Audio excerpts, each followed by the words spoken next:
गांव का नाम था सूर्यापुर। एक छोटा सा लेकिन दिल से अमीर गांव जहां हर सुबह सूरज की पहली किरण खेतों पर सोना बिखेर देती थी। इसी गांव में रहती थी गौरी, एक सीधी, शांत और अपनी ही दुनिया में खोई रहने वाली लड़की। उसकी पहचान सिर्फ उसकी खूबसूरती नहीं थी, बल्कि उसका वो पीला सरी पहना हुआ रूप था, जो जैसे गांव की मिट्टी से ही निकला हो। जब भी वो पीली सरी पहनकर कुआं पर पानी भरने जाती, तो लगता जैसे सरसों के खेत चलकर जिंदा हो गए हों। गांव के लोग उसे सिर्फ गौरी नहीं, पीली परी कहते थे। बच्चे उसके पीछे भागते और बुजुर्ग उसे दुआ देते। लेकिन गौरी का दिल एक अजीब सी खामोशी में बसा हुआ था, जैसे वो किसी का इंतजार कर रही हो जो अब तक आया ही नहीं। दूसरी तरफ था अर्जुन, शहर से पढ़ाई करके वापस गांव लौटने वाला एक नौजवान। उसकी आंखों में सपने थे और दिल में अपने गांव के लिए कुछ कर दिखाने की चाहत। जब अर्जुन ने पहली बार गौरी को देखा, पीली सरी में, पाल हल्की हवा में लहराते हुए, तो उस पल ने जैसे वक्त को रोक दिया। वो बस देखते रह गया। गांव वालों की नजर से ये बात बच नहीं सकी। चाची रमकली ने तुरंत अपनी सहेलियों को बताया, अरे सुना तुमने, शहर वाला अर्जुन गौरी को घूर रहा था। और फिर क्या था, पूरे गांव में चर्चा का विषय बन गया दोनों का नाम। कोई कहता अच्छा जुदा लगेगा, तो कोई कहता शहर वाले लड़के भरोसे के नहीं होते। लेकिन सच यह था कि अर्जुन के दिल में कुछ बदल रहा था। वो रोज किसी न किसी बहाने से उस रास्ते से गुजारता जहां गौरी मिल सकती थी। कभी तालाब के पास, कभी मंदिर के आंगन में। एक दिन सवंग की हल्की बारिश हो रही थी, मिट्टी की खुशबू हवा में घुल चुकी थी। गौरी पीली सरे संभालते हुए पेड़ के नीचे खड़ी थी। अर्जुन हिम्मत करके उसके पास गया। तुम रोज पीली सरी क्यों पहनती हो? उसने हल्का सा मुस्कुराकर पूछा। गौरी ने पहली बार सीधा उसकी तरफ देखा। उसकी आंखों में एक कहानी थी। क्योंकि मेरी माँ कहती थी, पीला रंग उम्मीद का होता है, और मैं अभी तक उम्मीद नहीं छोड़ी। अर्जुन चुप हो गया। उस पल उसने महसूस किया, ये सिर्फ एक लड़की नहीं, एक एहसास है। दूर खड़े गांव वाले सब देख रहे थे। किसी के चेहरे पर हंसी थी, किसी के दिल में शंका, लेकिन सब समझ रहे थे कुछ तो शुरू हो चुका है। और शायद ये सिर्फ एक मुलाकात नहीं थी, बल्कि एक कहानी की शुरुआत थी जो पूरे गांव को अपने साथ बांधने वाली थी। सूर्यापुर में अब सिर्फ फसलों की ही बात नहीं होती थी। अब हर गली, हर चौपल और हर आंगन में एक ही कहानी चल रही थी, गौरी और अर्जुन की। सुबह सुबह जब गौरी अपनी वही पीली सरी पहनकर मंदिर जाती, तो औरतें चुपके से उसकी तरफ देखकर मुस्कुराती। बच्चे उसे छेड़ते, भाभी आ गए, और वो शर्मा कर नजर झुका लेती। गांव के बुजुर्ग भी अपनी लंबी बैठकों में अब खेती के साथ साथ इस नए रिश्ते का हिसाब किताब लगाने लगे थे। अर्जुन ने भी अपनी तरफ से कदम बढ़ाने शुरू कर दिए थे। उसने गांव के स्कूल को सुधारना शुरू किया, नए पौधे लगाए और सबसे जरूरी लोगों का भरोसा जीतना शुरू किया। लेकिन उसके हर काम के पीछे एक वजह थी, गौरी। एक शाम गांव में तीज का त्योहार मनाया जा रहा था। पूरा गांव सज गया था, रंग बिरंगी झंडे, मिट्टी के दिए और गीतों की गूंज। और उस भीड़ में जब गौरी पीली सरी पहनकर आए, तो जैसे हर नजर उसी पर टिक गई। अर्जुन ने आज फैसला कर लिया था। वो धीरे से उसके पास गया, जहां वो अपनी सहेलियों के साथ खड़ी थी। उसका दिल जोर से धड़क रहा था, लेकिन आज वो रुकने वाला नहीं था। गौरी, उसने हल्की आवाज में कहा। गौरी ने मुड़कर देखा। उसकी आंखों में हल्की सी घबराहट थी, जैसे वो जानती हो कि आज कुछ बदलने वाला है। मैं शहर वापस जा सकता हूँ या यहीं रह सकता हूँ, अर्जुन बोला। लेकिन एक बात समझ गया हूँ, मेरे रहने या जाने का फैसला अब सिर्फ मेरा नहीं रहा। गौरी चुप रही। अर्जुन ने आगे बढ़कर कहा, मैं तुम्हारे साथ रहना चाहता हूँ, इस गांव के साथ, तुम्हारी उम्मीद के साथ। ये बात सुनते ही आसपास खड़े लोगों में हल्की सी हलचल मच गई। किसी ने ताली बजाई, किसी ने वह कहा, और कुछ लोग अब भी सोच में पड़ गए। तभी भीड़ में से गौरी के पिताजी आगे आए। उनका चेहरा सख्त था। अर्जुन, उन्होंने गहरी आवाज में कहा, शहर की बातें और होती हैं, गांव की जिम्मेदारियां और। यहां सिर्फ प्यार से घर नहीं चलते। पूरा माहौल एकदम शांत हो गया। अर्जुन ने सीधा उनकी आंखों में देखा। मुझे पता है काका, इसलिए मैं सिर्फ गौरी का हाथ नहीं मांग रहा, मैंने इस गांव का हिस्सा बनने की इजाजत मांग रहा हूं। कुछ पल के लिए सब रुक गया, हवा भी, आवाजें भी। गौरी के पिताजी ने आसपास देखा, उन लोगों की तरफ जो कभी सिर्फ देखते थे, लेकिन अब इस कहानी का हिस्सा बन चुके थे। गांव वालों की आंखों में उम्मीद थी। और फिर धीरे से उन्होंने कहा, फैसला जल्दी नहीं होगा, पर अगर तुमने सच में इस गांव को अपना बना लिया, तो शायद हम भी तुम्हें अपना बना लें। गौरी की आंखों में आंसू आ गए, दुख के नहीं, बल्कि एक नए सफर की शुरुआत के। उस रात सूर्यापुर में सिर्फ तीज का त्योहार नहीं मना, बल्कि एक कहानी ने अपना अगला मोड़ लिया। सूर्यापुर की सुबह पहले जैसी नहीं रही थी। हवा में कुछ नया था, एक बेचैनी, एक उम्मीद और एक इंतजार। गांव के लोग अब सिर्फ अर्जुन के काम नहीं देख रहे थे, बल्कि उसके इरादे तोल रहे थे। हर कदम, हर फैसला जैसे किसी इम्तिहान का हिस्सा बन चुका था। अर्जुन ने भी इस बात को दिल से समझ लिया था। उसने फैसला कर लिया, अगर उसे गौरी का हाथ पाना है तो यूज पहले सूर्यापुर का भरोसा जीतना होगा। दिन रात का फर्क उसके लिए खत्म हो गया। सुबह वो खेतों में किसानों के साथ काम करता, उन्हें नए तरीके समझाता। दोपहर में स्कूल जाकर बच्चों को पढ़ाता और शाम को गांव के बुजुर्गों के साथ बैठकर उनकी बातें सुनता। धीरे धीरे लोगों के दिल पिघलने लगे, लेकिन पूरी तरह नहीं। काम तो ठीक कर रहा है लड़का, चचा रामलाल एक दिन चौपल में बोले, पर देखना होगा कितने दिन टिकता है।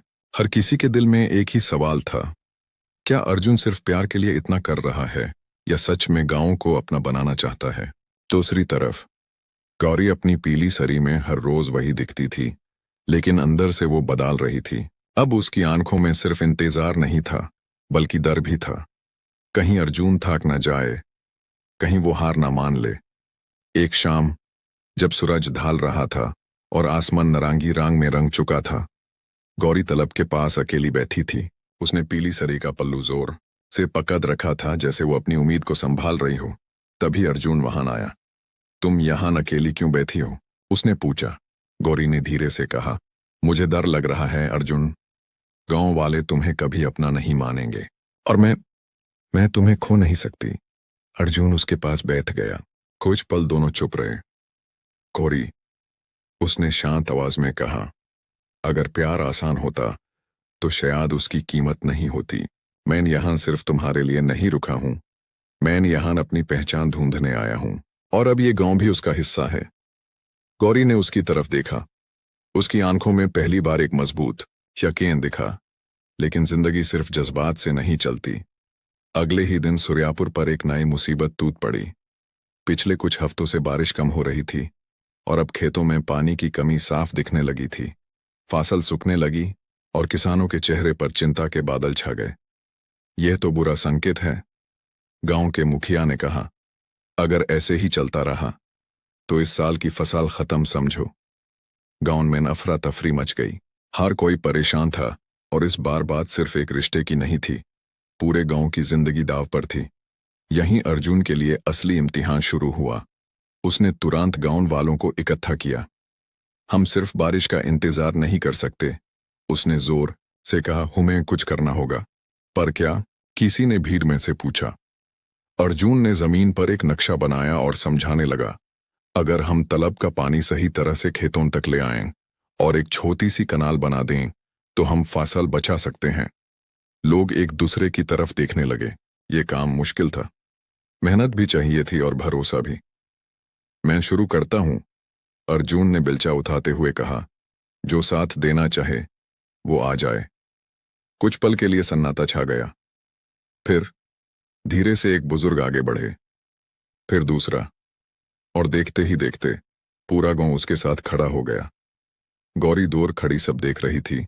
उसकी आंखों में आंसू थे, लेकिन इस बार वो दार के नहीं, गर्व के थे। दिन रात की मेहनत के बाद वो छोटी सी कनाल तैयार हो गई। तालाब का पानी धीरे धीरे खेतों तक पहुंचने लगा, और जब पहली हरियाली ने जमीन को छुआ, सूर्यापुर ने एक सांस ली। गांव वालों ने पहली बार अर्जुन को सिर्फ एक शहर का लड़का नहीं, बल्कि अपना माना। उस शाम जब गौरी पीली सरी में फिर से तालाब के पास खड़ी थी, अर्जुन उसके पास आया। लगता है तुम्हारी उम्मीद का रंग जीत गया, उसने मुस्कुराते हुए कहा। गौरी ने हल्का सा हंसकर जवाब दिया, उम्मीद तब जीतती है जब कोई उसे सच में जीने लगता है। दूर से गांव वाले दोनों को देख रहे थे, अब बिना फुसफुसाहट के, बिना शाक के। लेकिन कहानी अभी खत्म नहीं हुई थी, क्योंकि कभी कभी सब कुछ ठीक होने के बाद ही जिंदगी सबसे बड़ा मोड़ देती है। सूर्यापुर अब बदल चुका था। तालाब का पानी खेतों तक पहुंच रहा था, फसल बच गई थी और लोगों के चेहरे पर फिर से मुस्कान आ गई थी। अर्जुन अब शहर वाला लड़का नहीं रहा था, अब वो हमारा अर्जुन बन चुका था। गौरी जब अपनी पीली सरी पहनकर गलियों से गुजारती तो लोग उसे सिर्फ प्यार से नहीं, बल्कि इज्जत से देखते। अब उसकी पहचान सिर्फ उसकी खूबसूरती नहीं, बल्कि उसकी कहानी थी। एक ऐसी कहानी जिसमें उसकी उम्मीद ने पूरे गांव को जोड़ दिया था। लेकिन जिंदगी कब सीधी रहती है। एक दिन सुबह सुबह गांव में एक जीप आकर रुकी। उसमें से कुछ शहरी लोग उतारे, साफ कपड़े, हाथ में फाइलें और चेहरे पर एक अजीब सी सख्ती। उन्होंने सीधा मुखिया के घर का रुख किया। थोड़ी देर बाद खबर आग की तरह फैल गई, जमीन बिकने वाली है। तलब के पास वाली जमीन पर कोई कंपनी फैक्ट्री बनाना चाहती है। यह सुनते ही पूरे गांव में हलचल मच गई। वही तलब जिसे बचाने के लिए सबने इतनी मेहनत की थी, अब किसी और के कब्जे में जाने वाला था। चौपल पर सब इकट्ठा हो गए। ये कैसे हो सकता है? रामलाल चचा गराज उठे। यह जमीन हमारी है। शहरी आदमी ने ठंडे लहजे में जवाब दिया, कागजों में यह जमीन सरकारी है और सरकार ने इसे हमें दे दिया है। आप लोगों को मुआवजा मिलेगा, पर हमें पैसे नहीं, अपनी जमीन चाहिए, किसी ने जोर से कहा। सबकी नजर अर्जुन पर जाकर रुक गई। अर्जुन ने कागज देखे, समझा और फिर गहरी सांस ली। यह लड़ाई आसान नहीं थी। यह सिर्फ जज्बात से नहीं, कानून से लड़नी थी। उस रात गौरी और अर्जुन तालब के पास मिले। हवा शांत थी, लेकिन दोनों के दिल में तूफान था। अब क्या होगा? गौरी ने पूछा। उसकी आवाज में वही पुराना डर लौट आया था। अर्जुन ने कुछ पल चुप रहकर कहा, इस बार लड़ाई सिर्फ हमारी नहीं है गौरी, पूरे गांव की है और मैं पीछे नहीं हटूंगा। गौरी ने उसकी आंखों में देखा। उसमें थकान थी, लेकिन हौसला उससे कहीं ज्यादा बड़ा था। अगले दिन से अर्जुन ने एक नई जंग शुरू की। वो शहर गया, पुराने रिकॉर्ड्स निकाले, कानूनी मदद ली। गांव वालों को भी समझाया कि सिर्फ गुस्सा करने से कुछ नहीं होगा, उन्हें एकजुट रहना होगा। ये सिर्फ जमीन नहीं है, अर्जुन ने सबके सामने कहा, ये हमारी पहचान है। अगर ये चली गई तो सिर्फ मिट्टी नहीं, हमारी कहानी भी चली जाएगी। इस बार गांव वाले बिना शाक के उसके साथ खड़े हो गए। औरतें, बच्चे, बुजुर्ग, सबने एक आवाज में कहा, हम लड़ेंगे। गौरी ने भी पहली बार अपनी खामोशी तोड़ दी। वो अपनी पीली सरी पहनकर सबके सामने आई और बोली, जब पानी नहीं था तब हमने मिलकर जमीन बचाई थी। अब जब जमीन पर खतरा है तो क्या हम पीछे हट जाएंगे? उसकी आवाज में इतना सच था कि सबके दिल हिल गए। दिन बीतने लागे, कभी उम्मीद बढ़ती, कभी गिरती, कभी लगता जीत पास है, कभी लगता सब हाथ से निकल जाएगा। और फिर एक दिन फैसला आया। पूरा गांव चौपल पर जमा था। अर्जुन के हाथ में कागज थे और उसका चेहरा पढ़ना मुश्किल था। बोलो अर्जुन, किसी ने बेचैनी से कहा। अर्जुन ने धीरे से सिर उठाया और कहा, हम जीत गए। एक पल के लिए सन्नाटा छा गया, जैसे किसी को यकीन ही ना हो। फिर अचानक पूरा गांव खुशी से गूंज उठा। तालियां, आंसू, हंसी, सब एक साथ फूट पड़े। तलब, जमीन और उनकी पहचान सब बच गया था। गौरी की आंखों से आंसू बह रहे थे।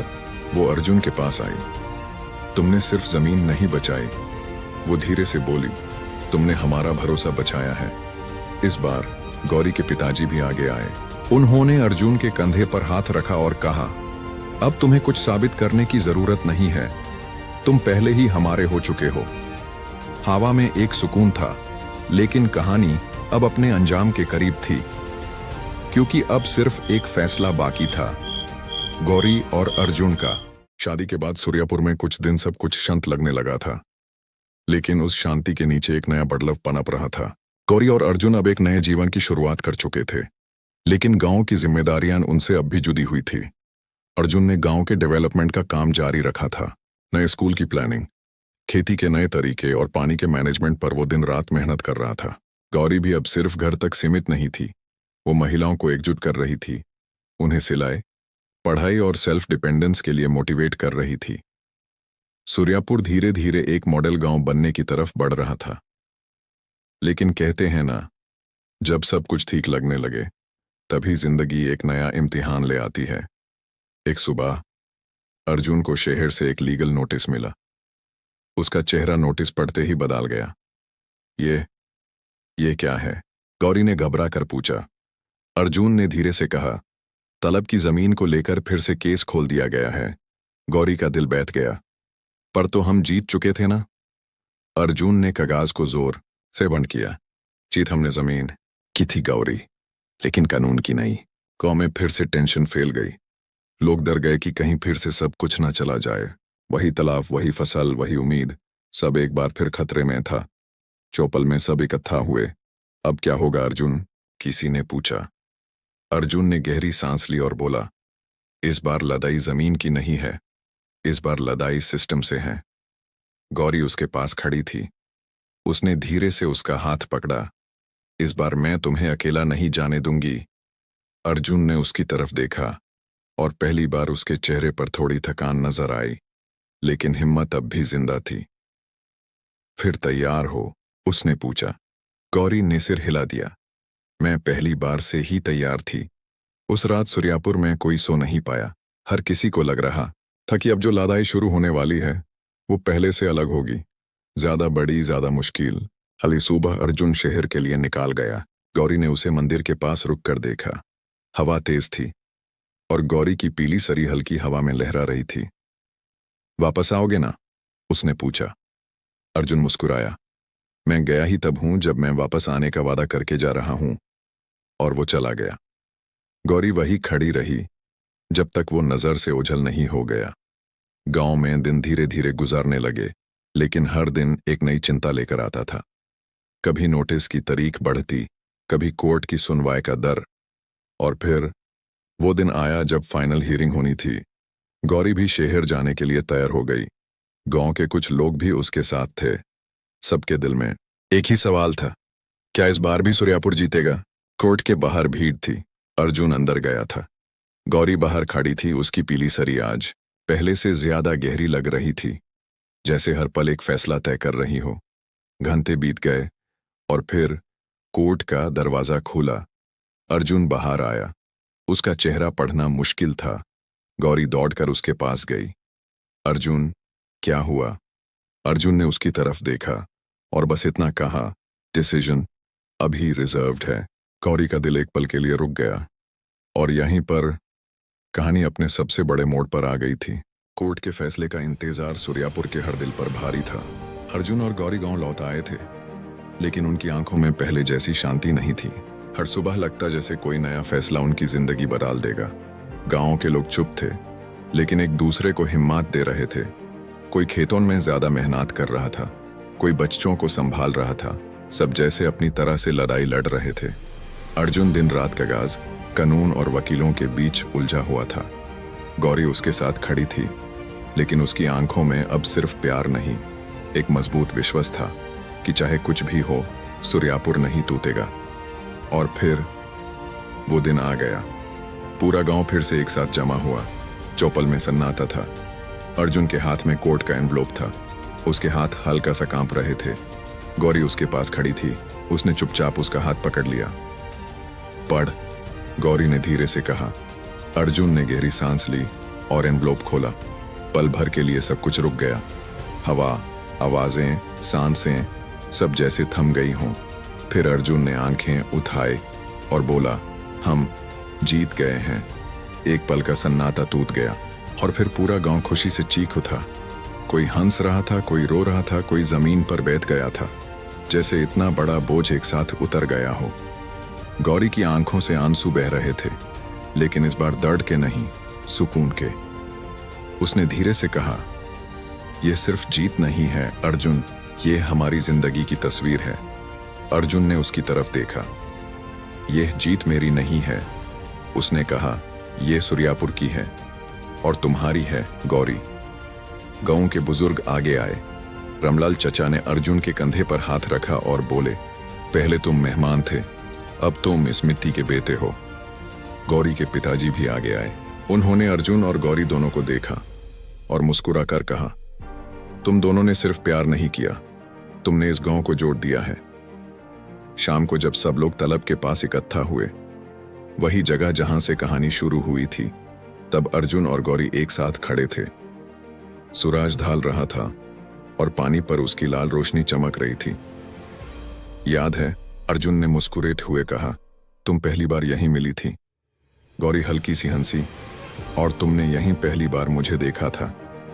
दोनों चुप हो गए। हवा धीरे से चल रही थी। गौरी ने अर्जुन का हाथ पकड़ लिया। तुम आए नहीं होते तो शायद मैं कभी अपनी कहानी जी ही नहीं पाती। अर्जुन ने उसकी तरफ देखा, और तुम ना होती तो मैं कभी रुकना नहीं सीखता। दूर गांव वाले उन्हें देख रहे थे। किसी ने कुछ नहीं कहा, क्योंकि अब कहने को कुछ बचा ही नहीं था। सूर्यापुर बदल चुका था, सिर्फ जमीन नहीं, लोग भी। वो गांव जो कभी छोटा सा था, अब एक मिसाल बन चुका था, प्यार, एकता और हौसले की। और गौरी अपनी पीली सरी में आज भी वही थी, लेकिन अब वो सिर्फ पीली पारी नहीं थी, वो सूर्यापुर की पहचान थी।